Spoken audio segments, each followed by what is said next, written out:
ஈரானுக்கு ஆதரவாக சீனா களமிறங்கி இருக்கிறது.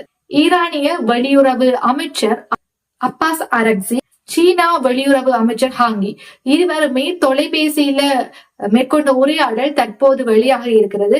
அதாவது சீனா என்ன சொல்லியிருக்குன்னு சொன்னா, ஈரானுடன் இருக்கின்ற பாரம்பரிய நட்பை சீனா எப்போதுமே மதிக்கிறது. இறையாண்மை, பாதுகாப்பு, பிராந்திய ஒருமைப்பாடு மற்றும் போன்ற ஈரானுடைய இந்த செயற்பாடுகளை பாதுகாப்பதில சீனா தொடர்ந்தும் ஆதரவு அளிக்கும் என்ற மாதிரி சீனா வெளியுறவு அமைச்சர் ஹாங்கி தெரிவித்திருக்கிறார். அதே மாதிரி சீனா வெளியுறவு அமைச்சர் என்ன சொல்லியிருக்குன்னு சொன்னா, ஈரான்ல உடனடியாக அமைதி வேணும் என்றும் ஈரான்ல இடம்பெற தாக்குதல் உடனடியாக நிறுத்தப்பட வேண்டும் என்று சொல்லியிருக்கு. இங்கு இடம்பெற்ற ராணுவ நடவடிக்கை உடனடியாக நிறுத்தப்பட வேண்டும். இந்த போரானது மத்திய ஆசிய நாடுகளுக்கு பரவாம தடுக்கப்பட வேண்டும் என்றும் கூறியிருக்கிறது. இது கூறியிருக்கிறத பார்த்தா வெளிப்படையாகவே சீனா ஈரானுக்கு ஆதரவு அளிச்சிருக்கிறது என்றதும் இஸ்ரேல் அமெரிக்காவுக்கு ஒரு எச்சரிக்கை விடுத்துள்ளது என்பது தெரிய வருது.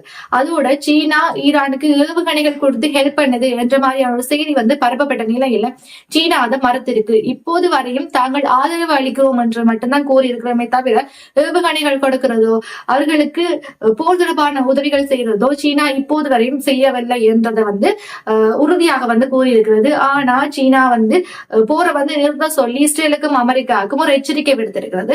அந்த எச்சரிக்கையை மீறி இஸ்ரேலும் அமெரிக்காவும் செயற்படும் பட்சத்துல சீனா ஈரானுக்கு ஆதரவாக களமிறங்கும் என்பது உலக ரீதியில கணிக்கப்படுகின்றது. சீனா உலகத்திலே அதி உச்ச ராணுவ பலத்தை கொண்ட ஒரு நாடாக காணப்படுகின்றது. சீனா ஈரானுடன் இணையும் பட்சத்துல இந்த போரானது 3ஆம் உலக யுத்தத்தை நோக்கி செல்லப்படுகின்ற ஒரு கட்டாயம் காணப்படும். காரணம், அங்காளி பக்கம் பார்த்தோம்னு சொன்னா இஸ்ரேல், அமெரிக்கா, அதோட ஜூகே ஆதரவு வழங்குறது, ஜெர்மன் ஆதரவு வழங்குறது, இங்கால பார்த்தோம்னு சொன்னா ஈரானுக்கு சீனா ஆதரவு வழங்குகிறது. அதோட இங்க இருக்கிற மத்திய ஆசிய நாடுகளாக இருக்கின்ற Iran, Iraq, Oman, Qatar, Kuwait அப்படியான நாடுகள் ஈரானை எதிர்த்து இஸ்ரேலுடன் சேரும் பட்சத்துல அதற்கு எதிராக சீனா களமிறங்கும். அப்படி களமிறங்கும் போது இது ஒரு 3ஆம் உலக யுத்தத்தை வழிவகுக்கும் என்றதும் தெளிவாக தெரிகின்றது. அதாவது இப்போது இடம்பெற செயற்பாடுகளை பார்க்கும்போது வளைகுடா நாடுகள் இணைந்து ஈரானை தாக்கலாம், ஈரானுக்கு எதிராக மாறலாம் என்கின்ற ஒரு சந்தர்ப்பம் காணப்படுகின்றது. ஈரான் வளைகுடா நாடுகள்ல இருக்கிற அமெரிக்கன் பேச அடிக்கிறேன்னு சொல்லி வளைகுடா நாடுகள்ல பெரும் சேதத்தை ஏற்படுத்தி இருக்கிறது. ஆனா வளைகுடா நாடுகள் ஈரானுக்கு எதிராக செயற்பட்டால் அது இஸ்ரேலோட சேர்ந்து செயற்படுற ஒரு செயற்பாடாக மாறிவிடும் என்ற பட்சத்துல அமைதி காத்து வருகின்றது. ஆனால் அந்த அமைதிக்கும் ஒரு எல்லை இருக்குதானே.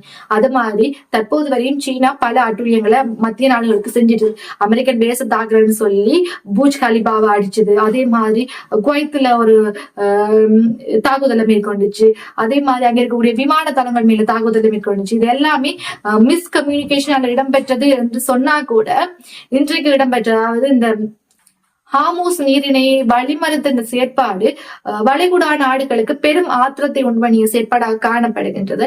சோ தற்போது வரையும் கிடைத்த அப்டேட்டின் படி சீனா நேரடியாகவே வெளிப்படையாகவே ஈரானுக்கு ஆதரவை தெரிவித்திருக்கிறது. அதே மாதிரி வளைகுடா நாடுகள் ஈரான் மீது கோபத்துல இருக்கிறதும் தற்போது வெளியாக இருக்கின்றது.